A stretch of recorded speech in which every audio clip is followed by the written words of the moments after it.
मेदूवडे घरी बनवायचे म्हटलं तर त्यासाठी पीठ पण तितकंच परफेक्ट पाहिजे। तर आज आपण पाहूयात अगदी 1 तासामध्ये डाळ भिजवून मेदूवडे घरच्या घरी कसे बनवायचे। काही जणांना घरी जर मेदूवडे बनवायचे म्हटलं तर हाताला चटके बसण्याची भीती वाटते। आज आपण पाहणार आहोत अगदी घरच्या घरी हाताला चटके न बसता एकदम क्रिस्पी मेदूवडे कसे बनवायचे। त्यामुळे व्हिडिओ शेवटपर्यंत नक्की पहा। नमस्कार, भाग्यश्रीज कुकिंग चॅनलमध्ये आपल्या सर्वांचे स्वागत आहे। चला तर मग वेळ न घालवता रेसिपीला सुरुवात करूयात। सर्वात पहिल्यांदा आपल्याला उडद डाळ भिजत ठेवायची आहे। त्यासाठी मी एका भांड्यामध्ये पाऊण कप उडद डाळ टाकली आहे। त्याच्यामध्ये स्वच्छ पाणी टाकून आपल्याला ही डाळ धुवून घ्यायची आहे। तर जे खराब पाणी आहे ते आपण काढून टाकणार आहोत। ते पाहू शकता आपण व्यवस्थित अशी डाळ धुवून घेतली 1 ते 2 पाण्याने। याच्यामध्ये आता स्वच्छ पाणी टाकून आपण ह्याला झाकण ठेवून 1 तास भिजत ठेवणार आहोत। तर 1 तासानंतर पाहू शकता आपली डाळ व्यवस्थित अशी भिजलेली आहे। तुम्ही हातावरती तुकडे करून चेक करू शकता। इथे व्यवस्थित त्याचे 2 तुकडे होत आहेत, म्हणजे आपली डाळ एकदम परफेक्ट भिजली आहे। आता सर्वात पहिल्यांदा आपण हे डाळीमधलं पाणी काढून त्याला स्वच्छ 1 ते 2 पाण्याने धुवून घेऊयात। त्यामुळे काय होतं, जो आपल्या डाळीचा वास आहे तो वास निघून जातो।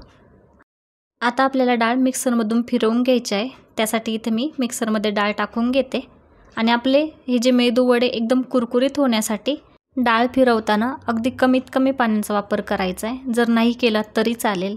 तर इथे मी थोडंसं पाणी टाकून हे आता पुन्हा मिक्सरमधून फिरवून घेते।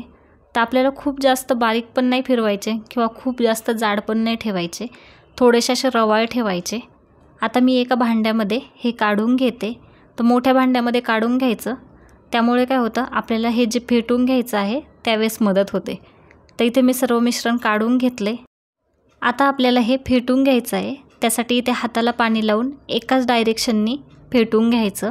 त्यामुळे काय होतं आपले मेदूवडे एकदम जाळीदार होतात आणि खायला पण खूप कुरकुरीत लागतात।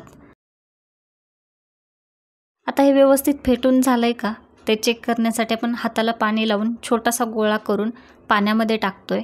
त्यामुळे काय होतं, जर तो वरती तरंगला म्हणजे आपलं मिश्रण एकदम रेडी आहे। तर इथे पाहू शकता आपला हा गोळा वरती तरंगला आहे।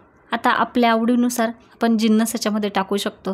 तर इथे मी बारीक कट करून हिरव्या मिरच्या टाकलेल्या आहेत आणि छोटे खोबऱ्याचे तुकडे आणि कढीपत्त्याचे काप टाकलेले आहेत। तुम्हाला जर बाकीचे जिन्नस आवडत असतील ते पण तुम्ही टाकू शकता। आता हे टाकून झाल्यावर मी इथं चवीनुसार मीठ टाकलेलं आहे आणि आणखी खमंग चव येण्यासाठी इथं मी हातावरती ओवा चुरगळून टाकला आहे। आता हे मिश्रण आपल्याला सगळं एकजीव करून घ्यायचं आहे।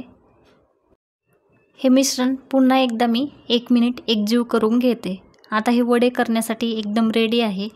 तर आपण हे वडे जे चहा गाळायची गाळणी असते त्यावरती करणार आहोत। त्यामुळे काय होईल, हाताला पण अजिबात चटके बसणार नाही।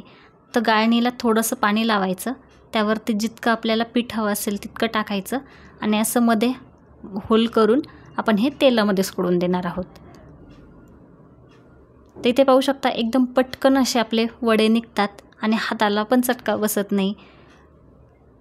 तर आता खाली चिकटवू नये म्हणून थोडंसं मी हलवून त्याला पलटी करून घेते। आपल्याला हे वडे मंद आचेवरतीच तळून घ्यायचे आहेत, नाहीतर काय होईल वडेवरून तळलेले दिसतील पण आतमध्ये कच्चे राहतात।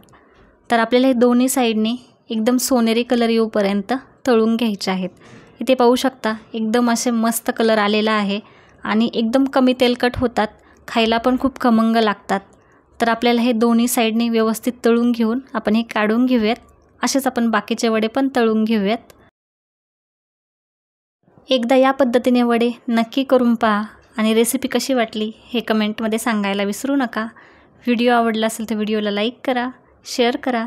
अजूनही चॅनलला सबस्क्राईब केलं नसेल तर सबस्क्राईब करा। धन्यवाद।